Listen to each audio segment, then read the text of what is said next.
Clip number 885۔ اس clip میں آپ قرآن پاک کی سورہ حج کی آیت نمبر 26 سے 28 تک کی تلاوت، ترجمہ اور تفسیر قرآن صراط الجنان سماعت فرمائیں گے۔ بسم اللہ الرحمن الرحیم۔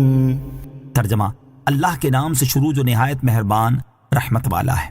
وَإِذْ بَوَّأْنَا لِإِبْرَاهِيمَ مَكَانَ الْبَيْتِ أَلَّا تُشْرِكْ بِي شَيْئًا وَطَهِّرْ بَيْتِيَ لِلطَّائِفِينَ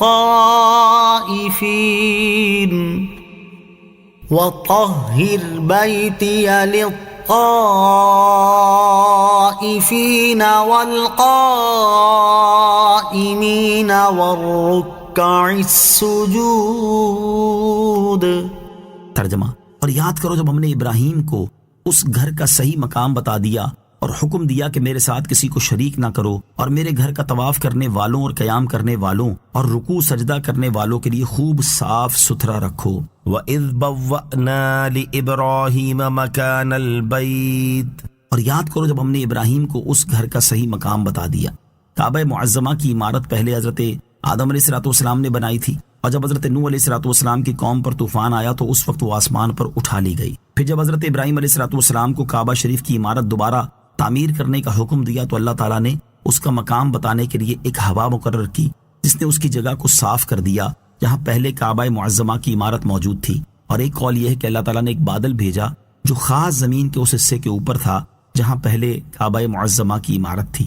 اسی طرح حضرت ابراہیم علیہ السلام کو کعبہ شریف کی جگہ بتائی گئی اور آپ نے اس کی پرانی بنیاد پر کعبہ شریف کی عمارت تعمیر کی۔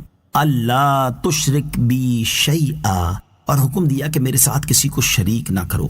کعبہ شریف کی تعمیر کے وقت اللہ تعالیٰ نے حضرت ابراہیم علیہ السلام کی طرف وحی فرمائی کہ میرے ساتھ کسی کو شریک نہ کرو، اور میرے گھر کو طواف کرنے والوں، قیام کرنے والوں اور نماز پڑھنے والوں کے لیے شرک سے، بتوں سے اور ہر قسم کی نجاستوں سے خوب صاف ستھرا رکھو۔ وَأَذِّن فِي النَّاسِ بِالْحَجِّ يَأْتُوكَ رِجَالًا وَعَلَى كُلِّ ضَامِرٍ يَأْتِينَ مِن كُلِّ فَجٍّ عَمِيقٍ لِيَشْهَدُوا مَنَافِعَ لَهُمْ وَيَذْكُرُوا اسْمَ اللَّهِ فِي أَيَّامٍ مَّعْلُومَاتٍ عَلَى مَا رَزَقَهُمْ وَيَذْكُرُوا اسْمَ اللَّهِ فِي أَيَّامٍ مَّعْلُومَاتٍ عَلَى مَا رَزَقَهُم مِّن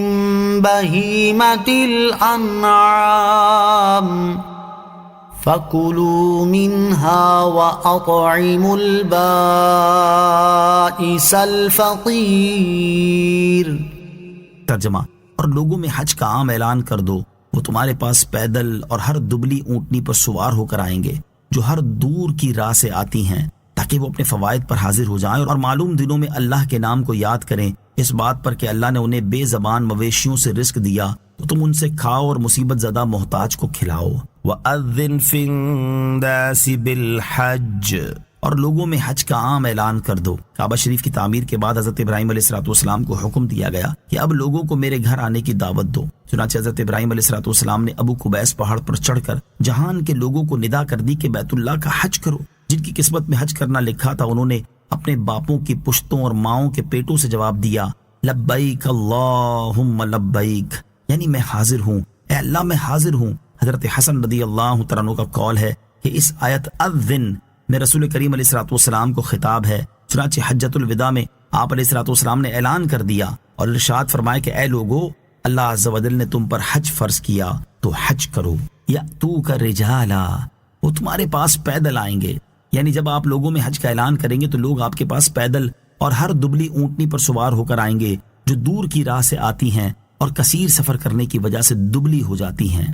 لیشہدوا منافع لہم، تاکہ وہ اپنے فوائد پر حاضر ہو جائیں۔ اس سے پہلی آیات میں حج کرنے کا حکم دیا گیا اور اب اس حکم کی حکمت بیان کی جا رہی ہے۔ چنانچہ ارشاد فرمائے کہ لوگوں کو حج کے لیے بلائیں تاکہ وہ حج کر کے اپنے دینی اور دنیاوی دونوں طرح کے وہ فوائد حاصل کریں جو اس عبادت کے ساتھ خاص ہیں، دوسری عبادت میں نہیں پائے جاتے۔